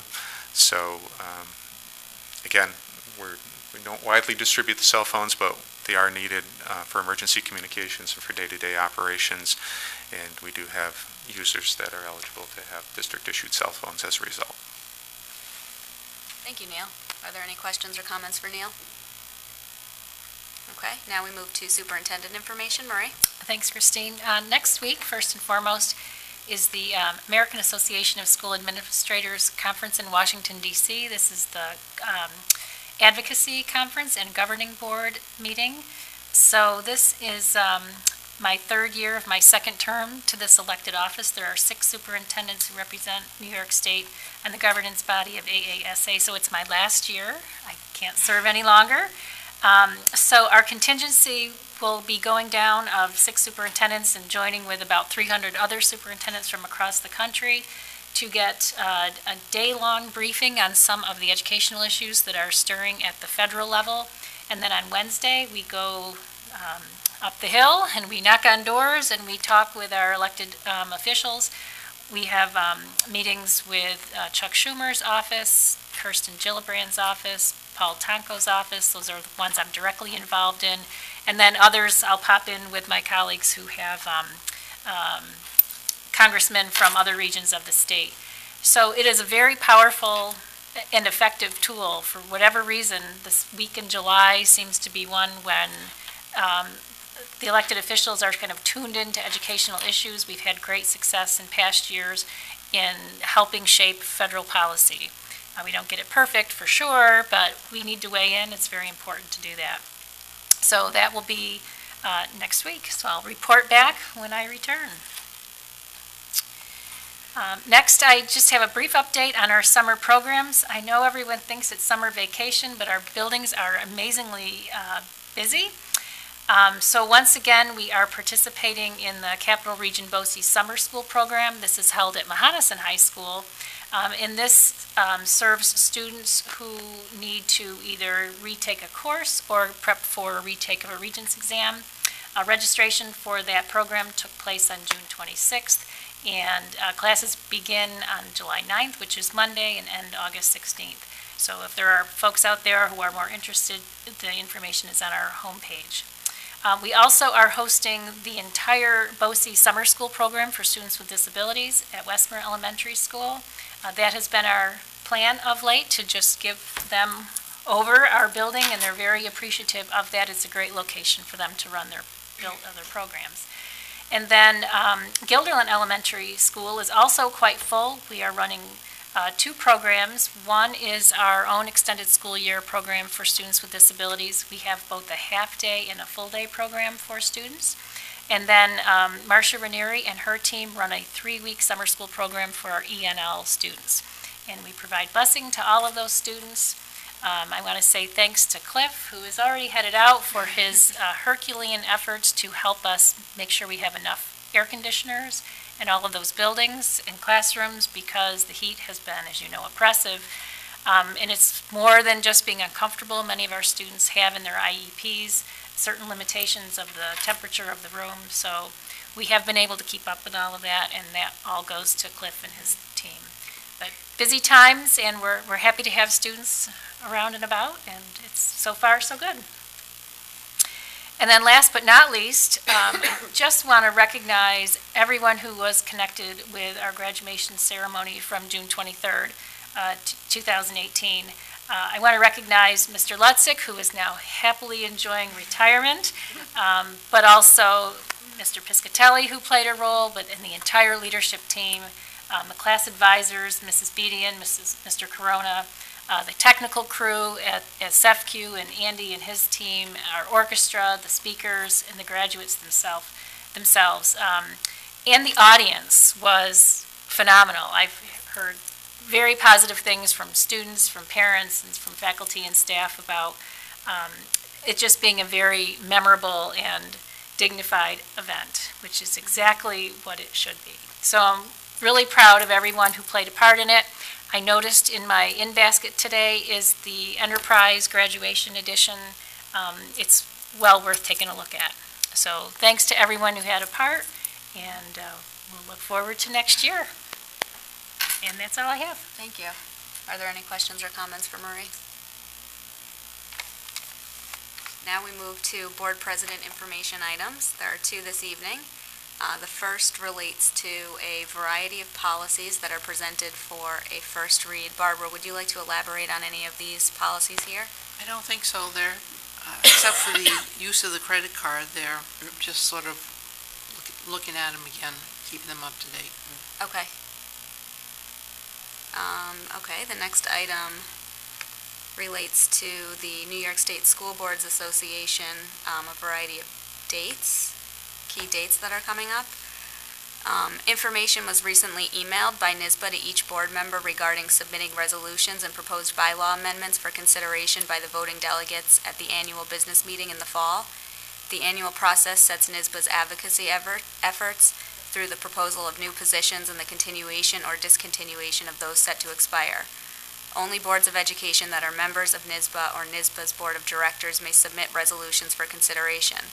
Proposed resolutions, once adopted, may direct NYSBA to advocate either for or against a wide variety of legislative and regulatory issues at both the state and federal levels. So we have some key dates here. July 16th is the deadline for submitting proposed resolutions or bylaw amendments. August 24th will be the distribution of the proposed bylaw amendments and resolution book. September 21st is the deadline for submitting amendments and rebuttals. September 28th is the distribution of the voting delegates guide, proposed bylaw amendments and resolutions, and October 27th is the annual business meeting in New York City. So are there any questions or comments about this? I know last year we submitted a resolution, and that we had a good experience with that, so keep your eyes peeled in the coming months. Okay, next we move to action items, school business management. Neil? Okay, first item this evening is a recommendation for approval of a number of agreements for the provision of programs and services for our students with disabilities, both in the summer and during the school year coming up. I'll just read the list of agreements that are being proposed for approval. One is with CDB Connections, one's with Charlton School, next is Empire Neurological Services, then Northeast Associates in Rehabilitation, Spotted Zebra Learning Center, Vanderheiden, Visual Eyes. Visual Eyes is the last one. They have 2 agreements, one for the school year and one for the summer. Okay. May I have a motion to approve all of these service agreements together? Seema, second. Are there any questions or comments about the agreements? Okay, all those in favor? Aye. Opposed? Passes 8-0. Next is a recommendation to approve a legal services agreement with Gervin and Filazzo to provide special education legal services, and that will be for the coming school year. May I have a motion to approve the legal services agreement? Tim, second. Gloria. Are there any questions or comments? Okay, all those in favor? Aye. Opposed? Passes 8-0. Next is a recommendation to approve the letter of continuing agreement with the town of Guilderland. And this is for school district resource officer. The fee arrangement is the same as it has been in the past, so the annual increases are based on the agreement with the town police officer association, whatever the increase is there, or 3%, whichever is less, and that's what we would pay in subsequent years. Okay, may I have a motion to approve the letter of continuing agreement with the town? Barbara, second. Gloria. Are there any questions or comments on this one? I Yep, just have a Teresa? question. This resource officer is only for the high school, correct? I believe so. That's correct. It's housed at the high school, Housed at the high school. but he does serve the entire district. We do dispatch him from time to other buildings. What kind of reason would cause him to go from the high school to, say, the middle school? Oh, we've had times when there may have been a difficult custody issue between parents at pickup time, and a parent who shouldn't be on campus might have been, so we might have Nick go just to help the building principal. That comes to mind. Bears. It depends. If we feel like the building needs some additional support, we often will call the police office, and they'll send other officers as well. That's what I mean, like, why would we have a resource, in what cases would we have them go versus calling 911 and having the police come? It wouldn't be an emergency. If it's an emergency, we're dialing 911. But if we know that at dismissal time at Guilderland Elementary School, it might get difficult at pickup, we might send Nick over just to lend Alan a helping hand, that kind of a thing. Okay. And I know, as a district, we're well aware of parents' concern not having a resource officer, at least at a minimum at the middle school as well. I didn't know, I know this is obviously just for this, I didn't know if we could touch base on the feasibility of another resource officer. Yeah, that would be, Middle yeah, school. that would be part of a conversation with the Guilderland Police Department, because they do support the vast majority of the costs associated with it. Okay. Thanks. Good questions. Any other questions? Okay, all those in favor? Aye. Opposed? Passes 8-0. Next is a recommendation to approve an agreement with Hudson Valley Community College to make available college and the high school courses to high school students. May I have a motion to approve the agreement with Hudson Valley Community College? Seema, second. Ben, are there any questions or comments? I just had one. I noticed on the attachment to this, there were 2 courses that were listed. Would we consider adding more in the future if timing or interest were? So we're just kind of starting with these 2? Yes, but we're always looking for more, so. Okay. All right. All those in favor? Aye. Opposed? Passes 8-0. Next is the award of a contract transportation services bid for the summer. The recommendation is to award that to Raja Group, the lowest responsible bidder, meeting specifications. May I have a motion to approve the transportation services bid? Seema, second. Teresa? Questions or comments on this one? All those in favor? Aye. Opposed? Passes 8-0. Next item is to approve contract extensions for contracted transportation services that were actually done last year, but we have the ability under state education law to extend those contracts with the CPI clause. That's permitted by the state education department. So all of the vendors have agreed to do that, to extend their contracts for another year. So we're recommending that the board approve the use of Brown Transportation, Northland Transportation, and Durham School Services for the coming school year. May I have a motion to approve the contract extensions? Tim, second. Barbara? Are there any questions on this one? All those in favor? Aye. Opposed? Passes 8-0. Next is the award of bid for paper towels to All-Star Cleaning Supply, the low bidder meeting specifications for a 3-year term beginning July 1st, 2018, with the option to extend the award for an additional 2 years if mutually agreeable. May I have a motion to approve the bid award? Seema, second. Teresa? Questions on this one? All those in favor? Aye. Opposed? Passes 8-0. Oh, you're all waiting for this one. Resolution to approve the bid award for toilet tissue to W.B. Mason, low bidder meeting specifications for a 3-year term beginning July 1st, 2018, with the option to extend the award for an additional 2 years as well. May I have a motion to approve the bid award? Seema, second. Teresa. Are there any questions or comments on this one? Neil, I can't remember. Do we use WB Mason for other supplies as well? Yes. Okay. All right. All those in favor? Aye. Opposed? Passes 8-0. And getting back to donations again, we did receive a donation to start out the new school year, and that was the donation of a trumpet case and mutes from Gary Ribes. May I have a motion to accept the donation? Teresa, second. Gloria? Are there any questions or comments on this one? What's a mute? Get in there. Outside. Goes in the... Kind of a trombone or trumpet. Changes the tone of the instrument. So I can't give it to my children?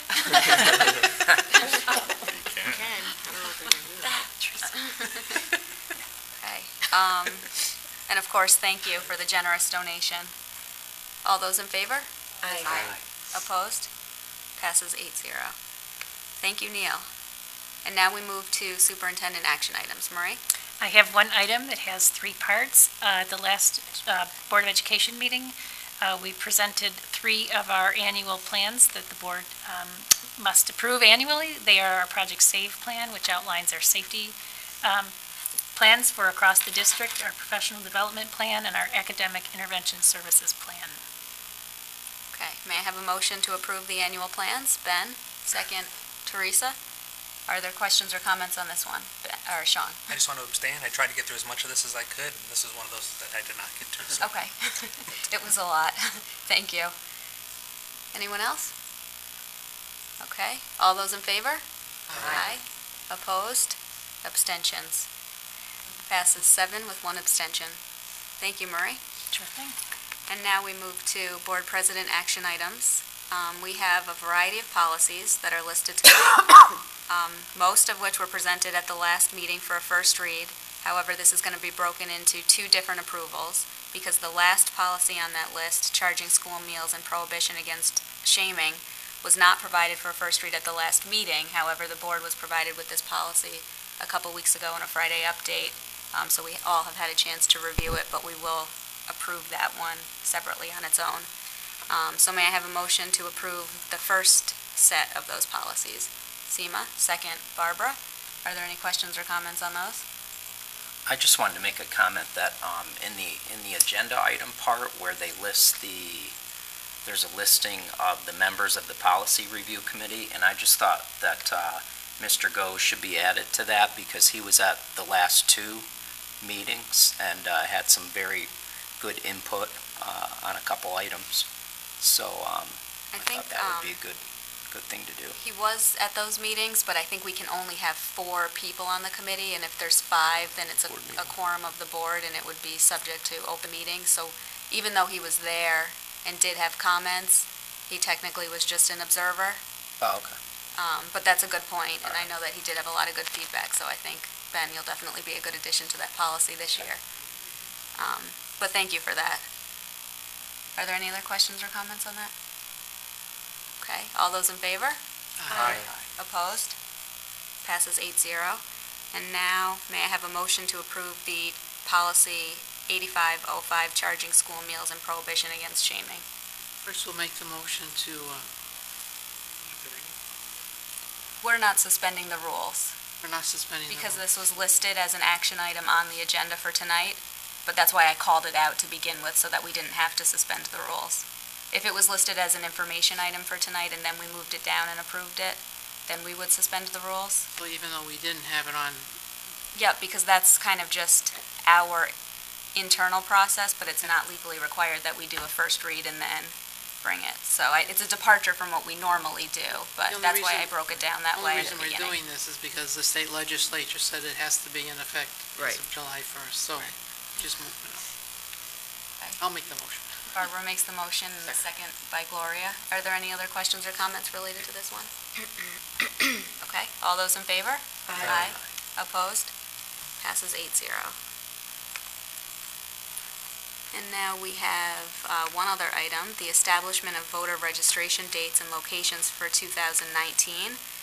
The board is required to set by resolution the time and location of personal voter registration dates to be held not more than 14 days nor less than 5 days before the annual vote and election. And so we will be establishing May 9th, May 13th, and May 14th, 2019, from 8:30 a.m. until 2:30 p.m. at the following locations: Altamont Elementary, Guilderland Elementary, Linwood Elementary, Westmere, and Pine Bush, for personal voter registration for said annual vote and election. Additionally, any person otherwise entitled to vote at said annual vote and election may register at the Guilderland Central School District Office at 8 School Road, Guilderland Center, New York, on May 9th, 13th, and 14th, 2019, between 8:30 a.m. and 4:30 p.m. So may I have a motion to approve the establishment of the voter registration dates? Ben, second, Teresa. Are there any questions or comments on this one? Okay. All those in favor? Aye. Opposed? Passes 8-0. Thank you. And now we move to board committee reports. I'm not sure if any have met between the last meeting and now, but we'll go through anyway. Teresa, has the audit committee met? Oh, we haven't, right? Everything just kind of meshes together. I don't think business practices has met either. Okay. Has communications met? We have not met, but we going to be asking Linda to send out a thing, because we need to meet, and we have 3 kind of quick things to take care of. One on the calendar that we had talked about, getting that calendar for board activities. We need to decide whether we want to have an ad hoc committees for setting up a new evaluation tool for the board, and one for the superintendent, a revised one, and also to get the handbook out. Okay. Now that we have not gotten any, I have not received any more additions, so we're going to print a final draft Okay. and work through it this year. Okay. Great. Thank you. And policy committee, Barbara? You had the result of our work earlier. Okay. Thank you. And now we move to public comment number 2. Linda, has anybody signed up this evening? Okay. Board issues, ideas, and sharing. Does anybody have anything they'd like to share this evening? Ben? I just had a question for Marie about the student expression policy that one of our attorneys had some concerns with. Have you gotten an update on that? I don't have the backup information that she wanted to provide, so just to give the rest of the board a bit of context, Ben had some suggestions to the student expression policy that came to a first read at the last board meeting. They were substantive as opposed to wordsmithing kinds of things. Because that policy is so close to First Amendment kinds of issues, I sent it over to Kate Howard at the law firm, works with Jeff Honeywell. She did have some concerns, said hold off on it for a bit, and she was going to give me the kind of the background of her concerns, and I haven't gotten them yet, but I will follow up with her. So we'll have something for the August meeting. Yes, Barbara. Another question from Marie. Our earlier start times for schools committee or whatever we're doing, is that on the agenda for your retreat? Not for the administrative retreat. I think our first challenge is to create a task force that I think our administrative team would probably be tuned into, but I'm not sure that it's all we want to focus on at our retreat. So I'm working now on kind of creating the framework for that task force to bring to the board at the August meeting. I have been reaching out to my colleagues. I have the report that NISCA unit did, and I've connected with the Bethlehem folks and Brighton, who has not made a decision yet. They have kicked the can down the road a little bit. So I'm doing some data gathering, and we'll have something for the board to review in August. Okay. Anyone else? Linda, could you do those card things that you did each year? Yep. They're Now great. that everything's been decided on. Right, thank you. I love those. I just wanted to make one more comment. It's about the board retreat that we keep trying to have. Yep. I know that the dates that Robert Hendricks had for July didn't work out. And I just bring this up because I'm concerned that if we get 2 days a month, that'll never work. So I wasn't with Robert Hendricks the last time he met with the board, so I'm not sure how crucial he is to the process. But given that, I don't want it to be February again before we all sit down together. So I'm just wondering if there's other things we could try besides getting 2 dates a month. Well, that's all he had left, so, I mean, we can work on that. He's working with our leadership team at the end of this month on July 25th and 26th, so I think there is some wisdom in having all of our leadership groups and the board kind of work with the same person, so we're not going off in different directions. He and I have a call either tomorrow, yes, tomorrow is Friday. I don't have any idea what day of the week this is, to talk not only about our leadership retreat, but to get some additional dates. If there's a sense from the board of when there's availability, I mean, I just feel like I throw dates out and I feel like I'm throwing out into the universe and not knowing anything from that, because I didn't hear back from anyone either. So it's really difficult to try to, confirm some times. I mean, is there a week in the summer where everyone is here? You kidding? Well, that's really the challenge. I mean, can you send a doodle and say we have to reply by a certain date? We can try that. I'll get some more dates from him. We'll try again. Great, thank you. Are there any other issues, ideas, or sharing? Okay. So we need a motion to go into executive session to discuss parameters pertaining to the board's strategy with respect to negotiations regarding the Guilderland Administrators Association. May I have a motion? Tim, second. Teresa? All those in favor? Aye. Thank you.